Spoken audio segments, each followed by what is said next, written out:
অবসান হলো সব জল্পনা কল্পনার। স্বপ্ন পূরণের লক্ষ্যে নতুন ঠিকানায় এবার English forward Marcus Rashford. Spanish giant বার্সেলোনার সঙ্গে নতুন যাত্রা শুরু হলো এই ইয়াংস্টারের।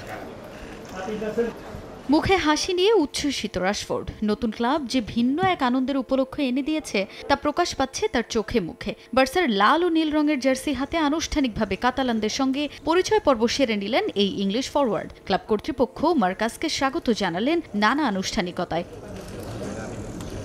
বার্সেলোনায় মার্কাস রাশফোর্ড আরেক ইংলিশ লিজেন্ড গ্যারি লিনেকারের পদাঙ্ক অনুসরণ করেই এগিয়ে যেতে চান। ৮০ দশকে শেষ কোনো ইংলিশ ফুটবলার প্রতিনিধিত্ব করেন কাতালানদের হয়ে। এবার সেই ঐতিহ্যকে ধারণ করে বার্সেলোনার আইকনিক ১৪ নম্বর জার্সিটা সিলেক্ট করেছেন মার্কাস রাশফোর্ড। প্রায় ৪০ বছর পর আবারও নম্বর 14 উঠল কোনো ইংলিশম্যানের গায়ে। ক্লাবের সামাজিক যোগাযোগ মাধ্যমে পোস্ট করা এক ভিডিওতে দেখা যায় ট্রেডমার্ক এই ১৪ নম্বর জার্সি নিজেই বাছাই করে নিচ্ছেন ইংলিশ ফরওয়ার্ড। আনুষ্ঠানিকভাবে রাশফোর্ডের হাতে জার্সি তুলে দেন ক্লাব প্রেসিডেন্ট হুয়ান লাপোর্তা। এক ভিডিওতে হাস্যোজ্জ্বল মার্কাসকে দেখা যায় জার্সি নিয়ে ছবি তুলতে। আগামী ২৭ জুলাই নিজেদের প্রথম প্রাক মৌসুম প্রীতি ম্যাচ খেলবে হ্যান্সি ফ্লিকের দল। সেখানেই রাশফোর্ডকে দেখা যেতে পারে বলে গুঞ্জন আছে।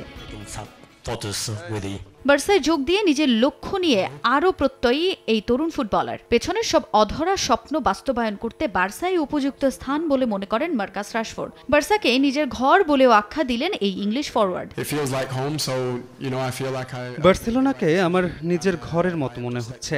সঠিক সিদ্ধান্ত নিতে পারায় আমি খুবই খুশি। এবার আমার অপেক্ষা শুধু স্বপ্নের ক্লাবটির হয়ে ভক্তদের সামনে নিজের প্রথম ম্যাচে মাঠে নামা। আমি মনে করি এটা এমন একটা ক্লাব যেখানে সবার বড় ট্রফি জয়ের স্বপ্ন পূরণ হয়। বার্সেলোনায় নতুন অধ্যায়ে আমি পুরোপুরি মনোযোগী, সবগুলো ট্রফি জিততে।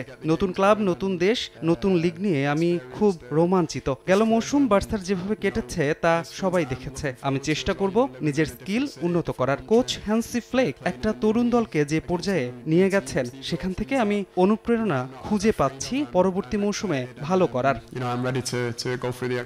এদিকে রাশফোর্ডকে দলে ভিড়িয়ে বার্সার আক্রমণ ভাগ আরও শক্তিশালী হয়েছে। ক্লাবের আনুষ্ঠানিক এক বিবৃতিতে বিষয়টি উল্লেখ করে কর্তৃপক্ষ।